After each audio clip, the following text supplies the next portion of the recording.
Salut à tous et bienvenue dans l'After Game. Aujourd'hui, nous allons débriefer ensemble les derniers matchs de Ligue des Champions. Pour en parler, Isaac Tiguilé. Salut Isaac. Salut Lucas, tu vas bien? Ça va impeccable, merci.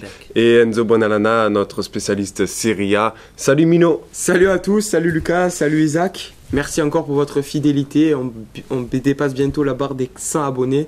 Merci à vous et bonne émission. On commence par l'affiche de mardi soir, Manchester City qui a balayé Schalke 04 sur un score de 7-0. Les Citizens mettent un terme au rêve européen des Allemands et se qualifient donc pour les quarts de finale de la Ligue des Champions. Les amis, est-ce une victoire méritée pour City? Isaac? Oui, c'est une victoire méritée pour Manchester City qui a étrillé cette équipe de Schalke 04 qu'elle a rebaptisé en Schalke 07. Je l'attendais celle-là. C'est le plus lourd revers concédé par un club allemand en Ligue des Champions. Après, c'est aussi à l'image de l'équipe de Schalke qui a une très grande difficulté cette saison. Elle joue le maintien en championnat, elle a une très grande difficulté et cette lourde défaite en Ligue des Champions est à l'image de leur saison.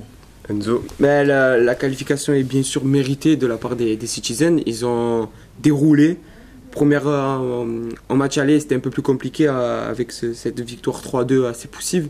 Mais mardi dernier, ils ont déroulé. Ils ont tout simplement dominé le match. 72% de possession, 28% pour Schalke. Et avec Leroy Sané qui de semaine en semaine prouve que c'est un grand joueur. C'est le premier joueur à délivrer 3 passes décisives en phase d'élimination en Ligue des Champions. C'est quand même énorme, avec aussi Sergio Agüero qui est en grande forme en ce moment. Donc les 6 buts dans cette campagne européenne. Les Citizens sont là, sont présents et bravo à eux et on va voir contre qui vont tomber en quart de finale. Oui, pour Leroy Sané, c'est un but et 3 passes D. Une première depuis Ribéry, en 2012. Les 3 passes D. Oui, mais il a... Et c'est aussi le dernier joueur à marquer sur ses 3 dernières apparitions en Ligue des Champions depuis Marco Reus. Donc Leroy Sané, lors du match aller avec ce coup franc exceptionnel, il sauve son équipe. Prouve de semaine en semaine qu'il aurait pu mériter une place avec la sélection. En Coupe du Monde. En Coupe du Monde, c'est dommage. Et c'est aussi le premier joueur à être impliqué sur 4 buts dans cette campagne européenne avant la prestation de Lionel Messi hier soir. Et aussi, après, on peut dire que City a largement dominé. Après, on s'attendait à un écart quand même. Il y a un certain écart entre Schalke et City. Quand on voit les statistiques, 15 tirs pour City, seulement 2 pour Schalke 04.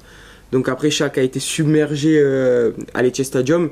Mais par contre, on peut féliciter les supporters de Schalke qui perdaient 4-0, 5-0. Ils étaient toujours là, même à 7-0, encouragés. On n'entendait presque que dans le stade. Et bravo à eux, bravo à ces supporters. Voilà, je tenais juste à dire ça. Selon vous, City fait-elle partie des favoris de cette Ligue des Champions? Isaac? Moi, comme chaque saison, je dirais qu'elle fait partie, oui, des favoris de cette campagne européenne. J'espère qu'elle aura appris de ses erreurs précédentes, comme celle de la saison dernière face à Liverpool. Cette Ligue des Champions, je la trouve plutôt ouverte, avec 4 équipes anglaises qualifiées sur 8. C'est une première depuis 10 ans, depuis la saison 2008-2009. Manchester City est quand même le champion en titre d'Angleterre, est premier dans son championnat, a gagné la Coupe de la Ligue et encore en course en FA Cup et en Ligue des Champions. Donc c'est un favori pour cette Ligue des Champions. Elle a des joueurs bâtis pour la remporter. Reste à savoir le tirage en quart de finale. Enzo? Après, tout dépend pour les quarts de finale. On va voir s'ils ne vont pas avoir un excès de confiance. On va voir s'ils vont arriver à jouer sur tous les tableaux aussi. Parce que FA Cup, championnat, sachant que le championnat anglais est quand même très serré en ce moment entre Liverpool et City. Donc, ils ne vont pas laisser de matchs en Première Ligue. Donc ils vont devoir les jouer à fond. Même s'ils ont un banc assez large, on va voir en Ligue des Champions ce qu'ils vont faire et surtout leur adversaire. Parce que s'ils tombent par exemple sur un adversaire comme la Juventus ou le FC Barcelone, et s'ils les battent, là on pourra dire que City est le prétendant en Ligue des Champions. Après, on ne va pas revenir sur les prestations de City, mais bien sûr qu'ils peuvent aller au bout et que je pense qu'ils vont aller au bout. Isaac, un dernier mot? Non. Rien à dire sur cette équipe de Manchester Il n'y a rien à City. dire, 7-0, c'est quand même magnifique. On suivra la suite de la compétition. Les quarts de finale, on espère assister à de très belles rencontres et découvrir ces équipes qui se sont qualifiées en quart de finale si elles peuvent aller jusqu'au bout. Donc, je pense à Manchester City. Notamment, on va voir l'Ajax et Porto. C'est parce que c'est quand même on va dire, les deux équipes en dessous de Liverpool, de City, de Barcelone, etc. Donc on verra ce qu'ils feront en quart de finale. Et après, s'ils se rencontrent, eh ben, on aura quand même soit l'Ajax, soit Porto en demi-finale. Ce serait quand même assez beau quand même, parce que c'est deux équipes qu'on n'attendait pas à ce niveau-là. C'est un peu comme la Roma La saison dernière qui a éliminé le FC Barcelone. Ouais, elle a éliminé le FC Barcelone. Deuxième affiche de mardi, c'est la Juve qui, elle, a réalisé l'exploit de renverser l'Atlético Madrid à Turin en huitième de finale retour sur le score de 3-0 grâce à un triplé de Cristiano Ronaldo. On va justement en parler. Donc avec ce joueur exceptionnel, Ronaldo qui a été l'homme du match. Est-ce que c'est la bonne saison pour la Juve, Isaac? Je pense que Cristiano Ronaldo est le joueur qu'il manquait à la Juventus. C'est un joueur qui te fait passer un cap et qui te fait gagner ce genre de rencontre. Après avoir perdu 2-0 au Wanda Metropolitano, la Juventus a été complètement assommée par les joueurs de Diego Simeone. Et lors de ce match retour, Cristiano Ronaldo a mis en garde les supporters, les a annoncés d'une remontada. Il a répondu présent sur le terrain, un triplé exceptionnel, des buts qu'il va chercher à l'image du premier but. Juan Fran fait carrément manger. Juan Fran, Ronaldo va chercher ce but. Donc la Juventus est allée en finale, a perdu ses finales, elle a recruté Cristiano Ronaldo et c'est le joueur qui peut faire gagner cette Ligue des Champions à la Juventus. Je pense que tu es d'accord avec moi, Enzo. Ben, je suis totalement d'accord avec toi. C'était le joueur que la Juventus attendait depuis des années. Même si la Juventus avait recruté, on avait vu Higuaín, il n'avait pas fait passer un cap à cette équipe. Avec Dybala aussi, qui est le grand espoir quand même de la Juventus, même si on a vu contre l'Atlético qu'ils avaient de nombreux jeunes joueurs qui étaient performants. Je pense notamment à Spinazzola, qui a disputé son premier match en Ligue des Champions sur le côté gauche pour remplacer d'ailleurs Alexandro, qui est quand même un très bon défenseur gauche. Il a répondu présent, il a été très performant. Personnellement, je ne m'attendais pas à ce que ça soit un match aussi complet du joueur, parce qu'en première mi-temps et même en deuxième mi-temps, il faisait sans cesse des allers-retours. Il était aussi bon défensivement qu'offensivement. Il a tenté, il a essayé. Et je le félicite. Bernardeschi, très bon qui a été exceptionnel. D'ailleurs, sur le penalty qu'il provoque, il se défait de 3 défenseurs. Il prend le ballon au milieu de terrain, sur le côté. Il arrive à obtenir un penalty. Je pense que personne n'attendait à ce qu'il obtienne un penalty, qu'il perde le ballon. Et après, pour revenir à Ronaldo, c'est tout simplement, c'est le top joueur avec Lionel Messi. Il a marqué plus de buts que l'Atlético dans son histoire. 118 buts pour l'Atlético, 122 pour Cristiano Ronaldo. On peut même dire 123 car il a marqué 123, avec Manchester United. Non mais c'est tout simplement énorme la performance de Cristiano Ronaldo. Après, quand ça me faisait doucement rire, comme je pense à mon collègue Johan, qui répète souvent cette expression, ça me faisait doucement rire quand on disait que la Juventus était morte. Ce club est quand même, c'est l'institution Juventus. Après, on va dire Ronaldo, il a été exceptionnel, on va pas dire le contraire. Mais les supporters, comme ils ont poussé, je crois, mais même, c'était pas dans les 15 premières minutes, c'était pas dans les 20 premières minutes. Toute la rencontre, on a entendu un brouhaha. Et je pense que ça aussi, ça a joué. Les joueurs étaient galvanisés quand même, c'était exceptionnel. La célébration avec Cristiano Ronaldo, lorsque les supporters célèbrent avec le joueur, c'est une image exceptionnelle. Moi, je tenais quand même à souligner la prestation de Massimiliano Allegri, qu'on avait souvent critiqué. Cette saison à la Juventus, mais les choix qu'il a fait, c'est les choix qui ont permis à la Juventus de passer. Comme tu le dis, Spinazzola, il fallait le mettre titulaire, il fallait penser à lui, il a joué, il a réalisé. Il était critiqué d'ailleurs, parce qu'on voyait souvent sur l'équipe, etc., RMC Sport, on disait pourquoi Spinazzola il est là, et au final il a répondu présent. C'est pas un joueur, c'est pas un titulaire indiscutable de la Juventus, c'est pas un joueur qui faisait souvent des apparitions en Ligue des Champions. C'est sa première titularisation. Première titularisation en Ligue des Champions, et c'est un match complet qu'il a réalisé, même s'il est sorti à la fin de la rencontre. C'est un match complet. Il y a aussi le match de Blaise Matuidi. Blaise Matuidi, il a été énorme. C'est énorme. 5 ou 6 poumons, je sais pas, il faut regarder, mais c'est exceptionnel. Il faut lui passer des tests médicaux. C'est exceptionnel le match qu'il fait, l'ancien parisien. au milieu de terrain. Il a récupéré des ballons, le pressing, il ne s'est pas arrêté. C'est un joueur généreux qui joue pour l'amour du maillot. Voilà, lui, on peut le dire, il joue pour l'amour du maillot. Pour l'amour du maillot, pour l'amour du football. C'est un joueur qui respire le football. Il n'est pas radin, comme on le dirait, de redescendre, de monter, des accélérations. C'est un joueur que pour ses coéquipiers, c'est très très important d'avoir ce type de joueur, surtout dans ce secteur de jeu qui est le milieu de terrain. Mais je pense que Blaise Matuidi manque cruellement au Paris Saint-Germain. Je pense que c'est la plus grande erreur qu'aient fait les Qataris depuis leur arrivée. On sait que Blaise Matuidi au milieu de terrain, même au Paris Saint-Germain, il a été énorme. Justement, il manque un numéro 6. Il manque, voilà. C'est un joueur comme Blaise Matuidi qui joue pour l'amour du maillot. Le maillot qu'il porte, il joue pour gagner, etc. On voit même en Coupe du Monde. En Coupe du Monde, il a été exceptionnel, Blaise Matuidi, sur toute la compétition. Et Blaise Matuidi, même si c'est pas un attaquant, même si c'est pas un joueur décisif, il est là au milieu de terrain. Il apporte sa pierre à l'édifice. Partir du Paris Saint-Germain pour aller à la Juventus. Mais je me pose la question, est-ce que Paris a réfléchi? La Juventus, vous serez vous deux totalement d'accord avec moi, c'est supérieur au Paris Saint-Germain, car c'est une équipe qui a joué des finales de Ligue des Champions ces dernières années. Et avoir lâché Blaise Matuidi, je me demande si une grave erreur pour le Paris Saint-Germain. Ce n'est pas le joueur qui aurait pu faire gagner le match face à Manchester United. Mais c'est un secteur où il y a un numéro 6 manqué au Paris Saint-Germain. On le voit encore aujourd'hui. Pourquoi? Parce que ce n'est pas une star qui l'ont vendu, parce que ça ne fait pas plus rêver que Marco Verratti ou que d'autres joueurs.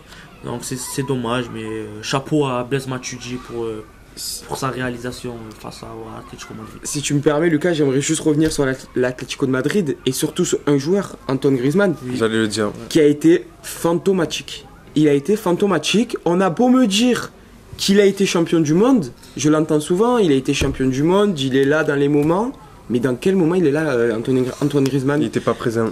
Quand son équipe fantomatique. Quand son équipe a besoin de lui, il est où? Quand je l'entends dire, moi je suis dans la table des Messi et Ronaldo, désolé, mais là ça me fait pas doucement rire, mais ça me fait carrément éclater de rire.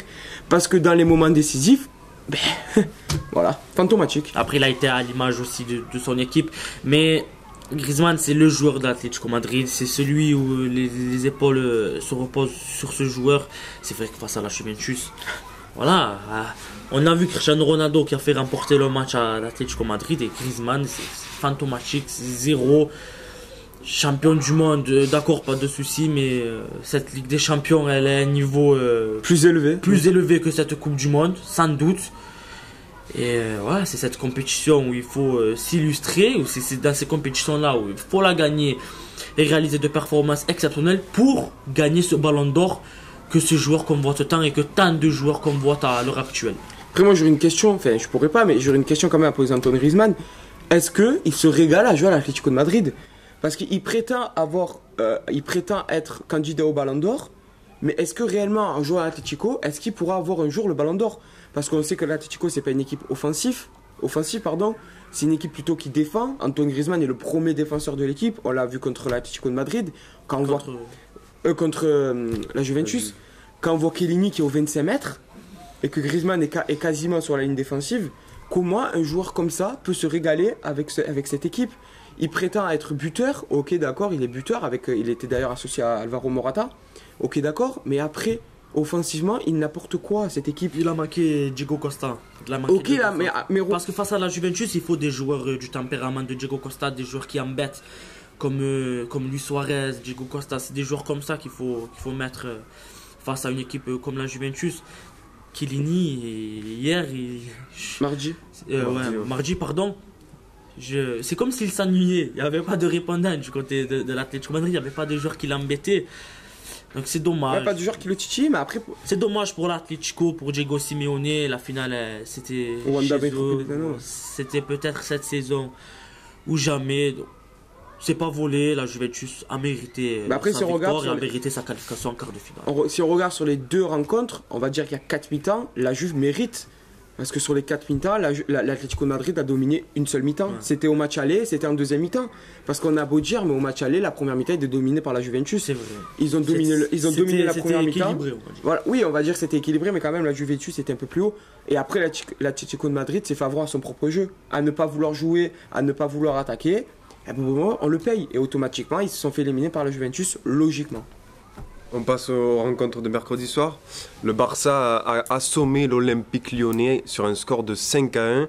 Lyon a sombré au Camp Nou face à l'inaltérable Lionel Messi. Alors, est-ce un score cruel pour l'OL? Isaac? Moi, oui, je dirais que c'est cruel pour l'Olympique lyonnais. Cette équipe a très bien joué. Et en face, il y avait le grand FC Barcelone et ce joueur qui est Lionel Messi. 61 matchs au Camp Nou Ligue des Champions, 62 buts. Hier, c'est 2 buts et 2 passes décisives. Après le but de la réduction du score de Lucas Touzard, on a pu penser que l'Olympique Lyonnais aurait pu égaliser, peut-être filer en quart de finale. Moi, j'étais un peu déçu par l'Olympique Lyonnais, surtout par Bruno Genesio, car à 2-0 et à 2-1, il a tardé à tenter ces changements. Nabil Fekir, le capitaine de cette équipe, et Memphis Depay, des joueurs qui auraient dû permettre à l'Olympique Lyonnais de rêver encore plus. Ils n'ont pas été totalement présents hier soir. Enfin, c'était le FC Barcelone. L'Olympique Lyonnais sort la tête haute. C'est un score cruel, vu le score et les circonstances du match. Je pense au premier penalty. C'était un peu litigieux. Mais voilà, on ne sait pas ce qui s'est passé avec la VAR. L'Olympique Lyonnais sur la tête haute. C'est une très belle campagne européenne pour les hommes de Jean-Michel Aulas. Arrivé en 8e de finale de Ligue des Champions, accrocher ce FC Barcelone à domicile 0-0, marquer un but à l'extérieur face au FC Barcelone. La saison n'est pas terminée pour l'Olympique Lyonnais. Réitérer l'expérience la saison prochaine, donc se qualifier cette saison en Ligue des Champions en finissant sur le podium en championnat. Donc bravo à l'Olympique Lyonnais, bravo pour votre match et votre campagne européenne. On peut dire que pour les clubs français, le Frexit ne s'est pas fait en douceur. Deux clubs éliminés de ces manières-là en Ligue des Champions. Et voilà. Il n'y a plus de club français en Ligue des Champions. Enzo? On peut dire que Lyon peut se comparé au PSG. On va pas comparer les deux clubs, mais Lyon peut sortir la tête haute, sort par la grande porte, parce que c'était quand même dur de jouer au Camp Nou. C'était un match qui voilà. Le FC Barcelone était invaincu au Camp Nou depuis 2013. La dernière défaite était contre le Bayern de Munich, 3-0. 3-0, c'était lorsqu'il y avait les 7-0, non? Oui, voilà, au match aller. C'était en demi-finale, c'est ça? Oui, demi-finale. D'accord. Donc il y a eu 3-0, c'était en mai 2013. Depuis, sur les 30 derniers matchs au Camp Nou, 27 victoires pour 3 nuls. Donc on savait que c'était compliqué de jouer au Camp Nou. Lyon a sombré dans les 20 dernières minutes. Mais quand ils sont revenus à 2-1, je pense que les supporters lyonnais et moi-même, je me suis dit, le FC Barcelone peut trembler. Parce que, et même comme tu l'as dit, Bruno Genesio, je pense, a tardé à faire les changements. Il a fait rentrer Maxwell Cornet un peu tard, je pense. Bertrand Traoré aussi. Bertrand Traoré un peu tard. Il aurait pu le faire rentrer. Bertrand Traoré un peu tard. Après, pour revenir sur Nabil Fekir, tu en as parlé, on l'attendait au tournant quand même. On se disait, c'est le capitaine, c'est le joueur qui manquait d'ailleurs au match aller. Au final, je pense qu'il a été absent, peut-être un peu trop de pression sur ses épaules, peut-être, je ne sais pas. Memphis Depay, pareil, il se prétend jouer dans les grands clubs, mais on a pu voir que sur le match aller, sur le match retour, il était inexistant. Mais même si c'est lui qui fait le centre sur le but. Même si c'est lui qui fait le centre sur le but, d'accord. Mais je veux dire, dans les phases de jeu, etc., il n'a pas été performant. Comme au match aller, il tarde un peu à faire ses choix. Voilà, c'était un peu long. Il n'était pas, on va dire, il n'était pas à l'aise, je pense. C'est ce genre de match où on remarque un peu les joueurs capables de les jouer. Memphis Depay, même comme je l'ai dit, c'est lui qui a provoqué le premier but.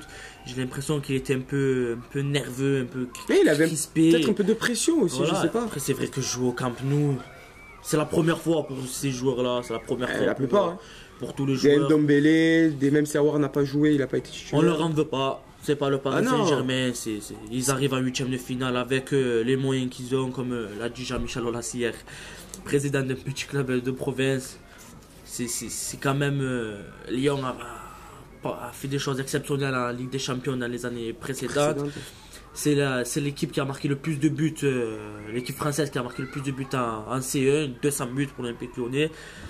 Donc c'était le grand Barça. Ouais, c'était le grand Barça, mais après je pense que Lionel Messi. Oh, oui, bon, Lionel Messi, on en reviendra tout à l'heure. Mais je pense que Lyon peut sortir en la tête haute également parce que ça a été sur la semaine, ça a été la confrontation la plus serrée en termes de statistiques. Je tiens à dire quand même que la possession était de 55 pour le FC Barcelone et 45 pour l'Olympique Lyonnais. Donc on va dire que Lyon, premier argument en termes de possession, était présent parce que c'est compliqué. On sait que le FC Barcelone tient le ballon, n'aime pas courir. Et l'Olympique Lyonnais, il a su le faire dans les 20 premières minutes, on va dire, même s'ils ont encaissé le but. Et en termes de tirs également, 19 tirs pour l'FC Barcelone et 11 pour l'Olympique Lyonnais.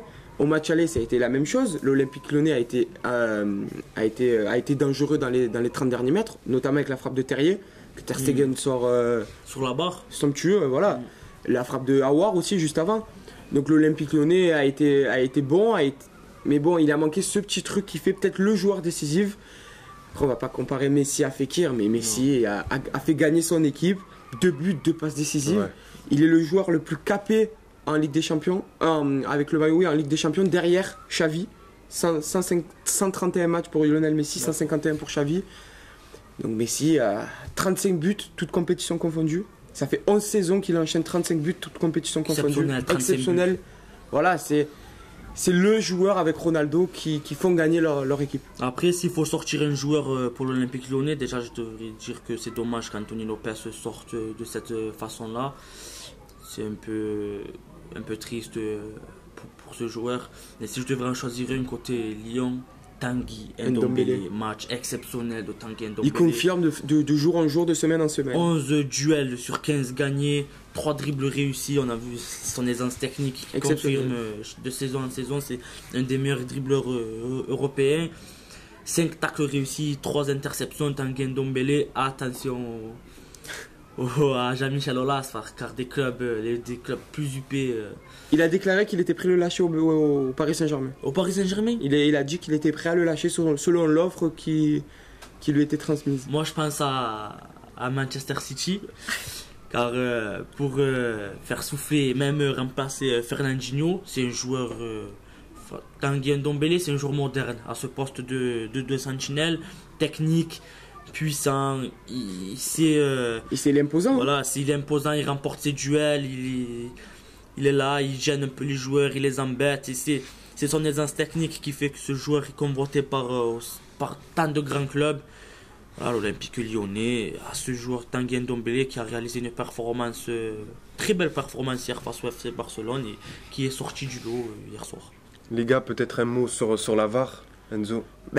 Quand on revoit les images du penalty de Suarez avec le duel avec Denayer, c'est totalement scandaleux. Je suis désolé.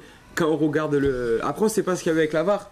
S'il y a eu un dysfonctionnement, si la VAR n'a pas marché. L'UEFA a dit oui. A dit oui, mais a laissé entendre qu'il y avait peut-être un petit bug. Il a laissé entendre qu'on ne sait pas, etc. Mais bon, bref. Comme l'a déclaré Stéphane Lannoy sur le plateau de RMC Sport, le protocole, si la VAR est activé, il faut l'arbitre mette le doigt sur l'oreille. Ah ouais. Et là, ça n'a pas été fait. Pour qu'il montre qu'il est en contact. Voilà, pour qu'il montre qu'il est en contact. Il ne l'a pas fait. Et il ne l'a pas fait. Donc il n'était pas en contact. Peut-être il y a eu un dysfonctionnement. Après, pareil, s'il y a un problème avec la VAR, l'arbitre, s'il a un doute, parce que là, a priori, il n'avait pas de doute, parce qu'il n'a même pas essayé d'entendre la VAR. Après, on ne sait pas s'il y a eu, comme j'ai dit, un dysfonctionnement, mais il a dessus sifflé pénalty, il était dans sa ligne de mire. S'il a une a priori, etc., qu'il aille voir sur l'écran. Je sais pas après, je sais pas si l'écran marche, etc. Mais s'il a un problème qu'il aille voir sur l'écran. Au moins, même si on perd 2-3 minutes, mais c'est quand même un tournant du match. Mais je pense que normalement, il doit avoir déjà une réponse même s'il n'a pas de réponse. Et ensuite, je pense que les arbitres lui disent regarde sur l'écran. De toute façon, c'est obligatoire. C'est obligatoire. Depuis l'instauration de la VAR sur les pénaltys, l'arbitre doit obligatoirement aller consulter l'écran. D'accord. Doit aller consulter l'écran, à part si on estime que la décision est juste. Non, à part si on estime que le penalty est en dehors de la surface. Donc là, à la VAR, on lui dit il y a coup franc, il n'y a pas penalty. Mais sinon, toute faute, etc. sur penalty, il doit aller consulter la VAR. Après, en Ligue des Champions, je ne sais pas s'ils le font. Parce que c'est le protocole par l'UEFA. Mais lors du match City-Schalke, Ils ont utilisé la VAR tant de fois et je n'ai pas vu Clément Turpin aller consulter l'écran. Mais c'est vrai que c'est cruel pour l'Olympique Lyonnais ce penalty. Mais c'est Luis Suarez qui va chercher ce penalty et qui joue très très bien ce coup. Ce grand attaquant qui a permis à FC Barcelone de remporter ce match hier soir. Enzo, un dernier tu mot. peux y aller. Non. On passe un dernier mot sur Messi peut-être. Messi, Ouais. tout simplement exceptionnel, il a fait gagner son équipe comme Ronaldo l'a fait gagner avec la Juventus, il est toujours présent. Il était redoutable, on attendait Ronaldo avec la Juventus, on attendait Messi avec le FC Barcelone, il a répondu présent. On se disait, j'attendais souvent Ronaldo, Messi doit répondre à Ronaldo, c'est là où il est le plus dangereux, il a été dangereux, il a fait éliminer l'Olympique Lyonnais à lui tout seul. Ouais, parce que le FC Barcelone n'a pas gagné face à la Juve depuis 2015. Allons-nous voir une finale Messi-Ronaldo, Barcelone. Pardon. Isaac. Oui, c'est un peu la finale rêvée de tous les amoureux du football, revoir cette finale FC Barcelone-Juventus. Donc Lionel Messi face à Cristiano Ronaldo. La prestation de Lionel Messi hier, c'est exceptionnel, je pense. Surtout la passe qu'il fait à Piqué. Je pense que personne ne s'y attendait. Car Il attire les joueurs. Piqué, On voit il bien attire que les joueurs vers lui. les Et Lyonnais sont il tous laisse sur le lui. champ libre côté gauche et Piqué a surgi pour assommer l'Olympique Lyonnais. 2 buts et 2 passes décisives pour l'Argentin. Prestation, une réponse à Cristiano Ronaldo. Pourquoi pas une finale FC Barcelone-Juve, à part si. Après tout dépend s'ils se les tirages, rencontrent après tout dépend les en tirages au quart de sort. finale ou en demi. Et le Bayern de Munich, lui, s'est incliné 3-1 face à Liverpool. Sadio Mané envoie son équipe en quart de finale de la Ligue des Champions avec l'aide de l'Égyptien, le passeur décisif Mohamed Salah. Est-ce la fin d'un cycle pour le Bayern de Munich, Isaac? Je pense que oui, c'est la fin d'un cycle. Ça fait plusieurs saisons qu'ils n'arrivent pas à se hisser dans le dernier carré. Là, c'est une élimination précoce en huitième de finale pour les hommes de Niko Kovac. Ils reviennent bien en Bundesliga, même s'ils ont fait 6 premiers mois très très très compliqués Décevant. pour les joueurs du Bayern Munich. Une élimination en huitième de finale pour les joueurs du Bayern Munich. Une élimination en huitième de finale après avoir accroché à nul à Anfield, une défaite à domicile 3-1 à l'Allianz Arena. Hier, Robert Lewandowski n'a pas répondu présent. Il n'a pas pesé dans le match. Dans un grand match de Ligue des Champions, ça fait un moment qu'il est un peu sous les sifflets, sous les radars des spécialistes du Bayern Munich. Hier, il a raté beaucoup d'occasions. Il n'a pas permis permettre au Bayern de remporter ce match. À contrario de Sadio Mané, un doublé exceptionnel. Et cette passe magnifique de Mohamed Salah, extérieur pied gauche, le geste de la soirée pour moi. Exceptionnel. Le geste de la soirée. Enzo. La fin de cycle peut-être, parce qu'on arrive quand même à des joueurs qui commencent à se faire vieux pour le monde du football, avec Arjen Robben. Même si Franck Ribéry a réalisé un gros match. Après, Robben n'était pas là. Oui, je sais, mais je veux dire sur la question, Matt Hummels aussi, Neuer, ça fait quelques matchs que Neuer, même quelques sur le semaines. premier but, c'est une erreur. C'est ça. Je trouve que c'est peut-être un excès de confiance à se dire je sors et je prends le ballon dans les pieds de Je pense qu'il n'est pas revenu à sa top performance depuis sa blessure. Sadio Mané en a profité. Neuer sortir, il s'est dit qu'est-ce qu'il fait là? À l'intérieur du pied, il élimine les 2 joueurs. Il n'a plus qu'à pousser la balle au fond, un petit piqué, ouverture du score de Sadio Mané. Après, c'est mérité pour Liverpool, qui a plutôt géré sur les 2 matchs. A concédé le nul au match aller, s'est imposé au match retour à l'Allianz Arena. C'est compliqué quand même de s'imposer à l'Allianz Arena. Après, en termes sur les 5 dernières confrontations à l'Allianz Arena, le Liverpool n'a perdu qu'une seule fois. Donc la logique, on va dire, est respectée. Après, je voudrais revenir sur le premier but de Sadio Mané.